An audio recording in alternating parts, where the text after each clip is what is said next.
And now, when you put the clay down on the wheel, you can use the lines that are on the wheel head to make sure that you're placing your clay in the center of the wheel. So I like to slam it down pretty hard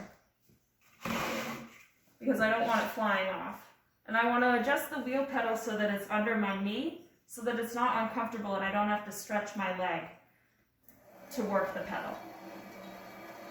What I like to do is I like to wet one finger and keep it in one place on the wheel and just seal down the bottom of this clay so that I know it's not going to fly off of the wheel head. The first step is going to be to center the clay. So when I'm centering the clay, I like to have my wheel going at a pretty fast speed, and I want to get my hands wet. And I mount my forearms on my thighs so that they're stationary and I have more control over the clay and my arms aren't moving. What I like to do is use the palm of my right hand and press on the clay on the right side. And I'm not pressing directly on from either side. I kind of have my wrist angled so that I'm pressing the clay out towards this angle. And then my left hand I have in a C shape, and I have it kind of arched over the top part of the clay. When you're centering, you want to cone your clay up and then bring it back down. And coning is basically just squeezing the clay up into a cone shape. And you want to do this slowly. You can do it more than once. It's kind of like a squeezing and a pulling motion. You also want to make sure that you have a finger over the tippy top of the clay so that you don't form a divot in there. Because if you have a divot in the top of your cone and then you bring your clay back down into that short hill shape, there's a possibility that an air bubble could form, and then you're not going to be able to center your clay. So now that I have this cone shape, I'm going to bring it back down. I'm going to support the right side with my right palm, and then I'm going to use my left hand and gently kind of guide the clay back down into that hill shape. I have my hands kind of angled so that the clay is narrower on the top and wider on the bottom.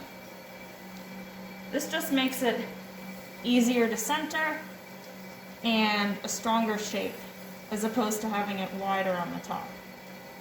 So you'll be able to tell when your clay is centered by the feel of it and the look of it. So you'll be able to feel your hands glide over the clay, or the clay glide through your hands very smoothly. You won't really feel a wiggle and you won't see a wiggle. So I look like I'm almost there. This clay is pretty soft, but with some clays you have to cone up and cone down more than once to get the clay centered, but this looks like it's just about there. You want to make sure that you keep applying water to your hands so that you're not having too much friction between your hands and the clay. It should be able to glide pretty smoothly under your hands. And another thing is, if I need to remove my hands off of the piece of clay, I make sure that I do that pretty slowly so that I'm not knocking the clay further off center.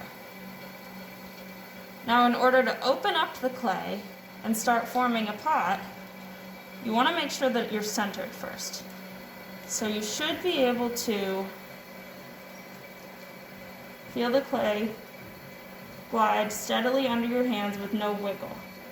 I still have a little bit of a wiggle here, but sometimes that can be caused by extra clay at the bottom. So you can always take a little throwing sponge like this and kind of wipe up some of that extra clay if it's in the way. So I'm going to try to get this centered and then I'm going to open it up. So that feels pretty good. So when I open up my clay, first what I want to do is make sure that I have a flat surface to start with. I'm still keeping the wheel at the same speed that it was. And I like to find the center point of the clay. So how I do that is I take my pointer finger and I kind of let the centrifugal force of the wheel pull my finger into the center and then gently take it off. And now that I have that little nubbin in the middle, I know that's where I need to open up the clay. So people open up the clay all different kinds of ways, but I like to use my thumbs. So I have my forearms mounted on my hands still so that they're not moving, because you want to be pretty steady when you're doing this. And all I'm doing is I'm kind of pushing my two thumbs into the clay at an angle to make a cone-shaped opening. And you don't want to do this too quickly, because a mistake that can happen is you can reach the bottom of the wheel. And that can be fixed, but it's better to avoid it so that you don't have to fix it later on. Now what I like to do is, I have this cone-shaped opening and I want to bring the floor out a little bit, make the floor a bit wider. So what I like to do is support the outside, and then I'm almost dragging my finger across the bottom to widen the clay a bit and create kind of a right angle between the floor and the wall. And this is kind of just a basic shape that you can start with, and you can, from here you can form the clay into a bowl or a cup or whatever shape you want. What you should also remember to do is compress the floor. So in order to do that, I use 2 fingers and I start from the center of the floor, and I just kind of drag my fingers outwards so that I'm compressing the clay, and this prevents cracking. So now that the clay is opened up, I like to slow down the wheel a little bit.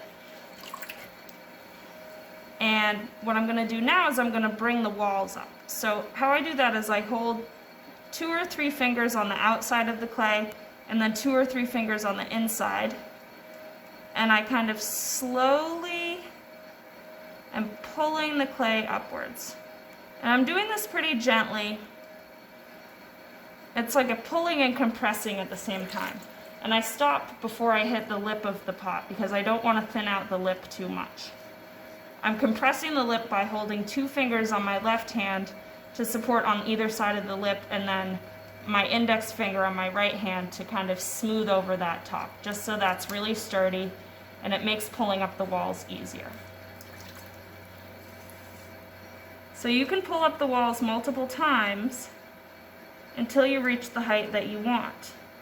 You do want to pay attention to how much pressure you're putting, because if you start to have a piece of the clay that's really thin, you don't want to be pressing too hard on it, because then you could shred a piece off. And I like to compress the lip pretty often so that it's not going to get floppy. And I'm not going as fast as I was.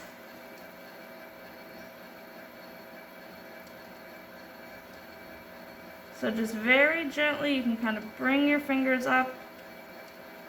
You want to keep your fingers on the same part of the clay for a few rotations, because if you move your fingers upwards too quickly, you're going to get kind of a corkscrew look to the pot. You want to make sure that you're taking your time with this.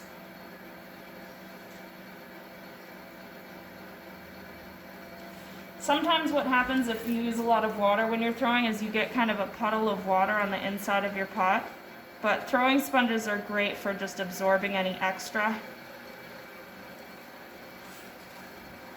I can still feel kind of a lot of thickness down on the bottom here, so I'm going to work on bringing that up a little bit more.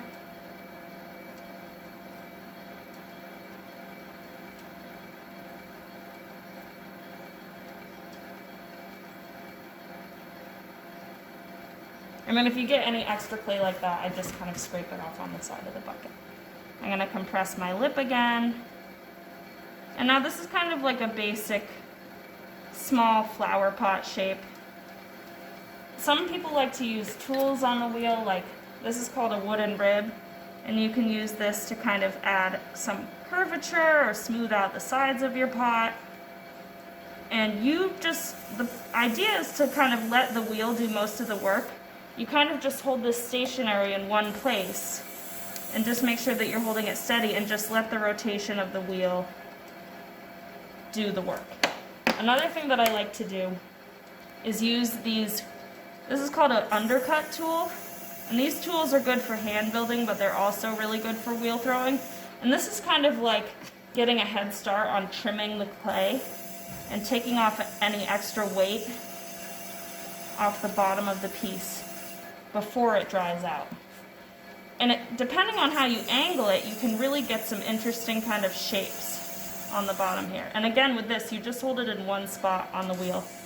You don't have to move it around. You let the rotation of the wheel do most of the work for you. And you can either leave those lines that it creates, or you can go back in and kind of smooth those out with your finger.